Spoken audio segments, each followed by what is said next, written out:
Okay, so it's recording. So, the first question on the document says, "What can cause stress for athletes?" I said, need for like perfectionism or like just perfectionism, being watched by a crowd and messing up. Period. Forgetting a certain play, and just overall pressure from external and internal forces. I mean, yeah, you basically said everything I had. I was basically more like athletes, they put more stress on themselves more than anything. If they're not performing to their level that they want to perform, they automatically get into their heads. Unless you're like one of the best, like LeBron and all them, they don't do that. But also, like, for a lot of people, it's family. Like, they feel that they have to make it for their family so they could provide for all of them. Like, they're kind of the golden ticket for everyone else. That's like the stress of everyone you love on your shoulders. That would mean a lot to anyone. Yeah, basically all the other stuff you said too. Like, Mm-hmm. maybe fans, All like they're facts. yelling at them during the game. Now they're stressed because like I got this guy saying I suck even though I got 30 points, but it doesn't matter. Yeah. All true. Um all right, number two. I said for this one, are there certain situations in sports where anxiety may be more common? Probably you're gonna definitely be more nervous like in a close game at the end with like a couple minutes left, couple seconds left, then if you're getting blown out by 30 at halftime, like you're just not gonna feel the same type of anxiety. You might feel some guilt because you think you suck or whatever, but like never gonna feel anxiety the same. And then probably as cliche as it sounds, when you have special people coming to watch, like some people that means a lot to them, if their mom or their sister, if their girlfriend, whatever comes, like they'll just want to do the best they can for them. Mm-hmm. Yeah, for that question, I said like a big game, like you're in like it's just you against like another team playing for a title. Like I guess that would cause a lot of stress because like if you lose, then you lose like big. And then being like you said, like having people like your family or girlfriend come and watch you. Mm, I said like someone being coming and scouting you for school. yeah, I'm sorry. My mom was texting me. Yeah, nah, that's pretty much we got the save stuff. Okay. Oh, for this one was good. So the first video, the Bill Durham clip, the first question is, how does Crash Davis make the rookie nervous? I said by calling him out in front of everybody and like saying like he won't throw the ball to because like insinuating that he'll miss, which he ended up missing. Mm, And then um, hold on. Honestly, do you just want to like you could like do this one, and then I could just tell you what I got for it, and then okay, and I'll then just do the Talladega one, right? Yeah, okay, it's easier that way. And then uh-huh, the final yeah, one, we'll yeah, yeah. just do whatever.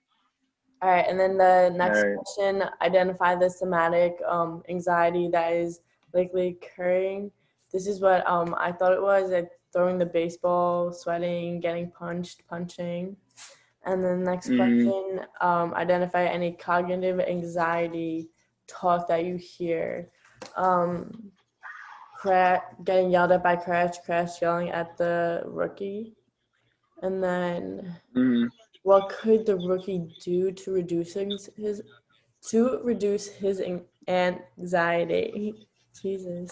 Um, I didn't. I didn't put anything down for this. Like I didn't know what he could do. Honestly, ignore it. Be the bigger person. I mean, yeah. But yeah, that's it. Hold on, I got you. Give me like 2 seconds. Hmm. All right. All right. So basically, yeah, for all that, how Crash makes the rookie nervous. He just basically tested him in front of all his friends while he was feeling cool while he did everything. He was just basically testing his ego. The somatic anxiety that is likely occurring when the rookie starts like hearing what Crash is saying. He's like, oh my God, like he's actually saying some stuff like, I don't want to throw a baseball, I'd rather punch you. And he pretty much says that. So he was worried about it. He started being anxious. Sorry to say like the same word, but the cognitive anxiety, that was more like he felt doomed when he threw the ball at Crash because he was like, oh man, like this is exactly what I didn't want to happen, and that's exactly what happened. And then he tried to punch Crash, and it worked out even worse for him. Mhm. So he was like, he was kind of like just in shock that Crash really punched him after he called him out like that. So he took a double whammy. And then what could the rookie do to reduce his anxiety?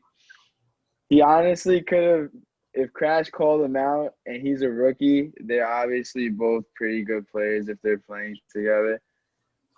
He should have just owned up to it. Like, yeah, I could do this. Like, he's not saying anything. Like, I'll hit him right in his chest. Like, if he just calmed down and as bad as it sounds and had confidence in himself, he would have probably hit him in the chest if he just focused. But he thought about everyone else instead of that.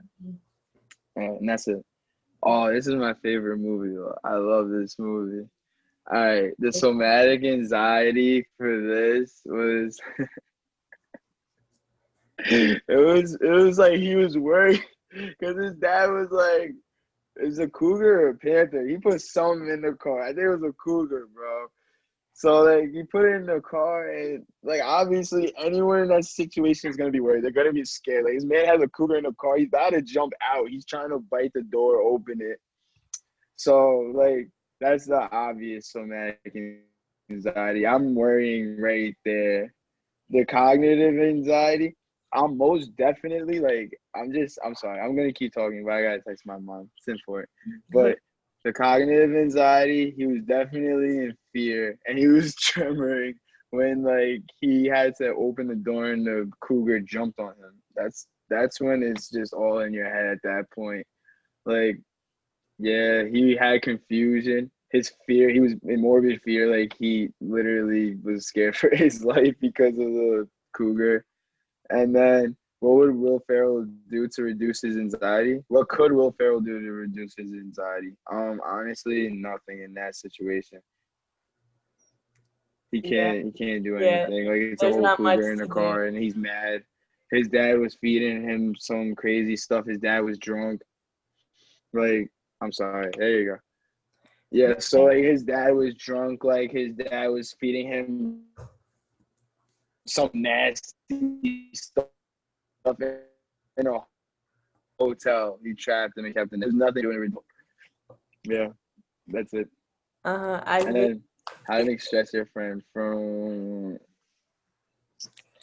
this one, like I'm not gonna lie, because it wasn't really a movie clip. Like I didn't really take away stuff like that Well, I think like from the this. And takeaway I they also were. don't really feel like I get stressed the same. Uh-huh. Huh? No, I was just saying What did like you the say? takeaway that like I guess they would want, or whoever the speaker would want like you to take away is like you to start like using your stress to help you. To motivate you? Yeah, basically to motivate you, right? Yeah, Like I to guess. conquer that. Yeah. Yeah, like to conquer that. How do you typically view stress as your friend or foe? I thrive under pressure. So when I'm Yeah. stressed, that's when I'm the most productive.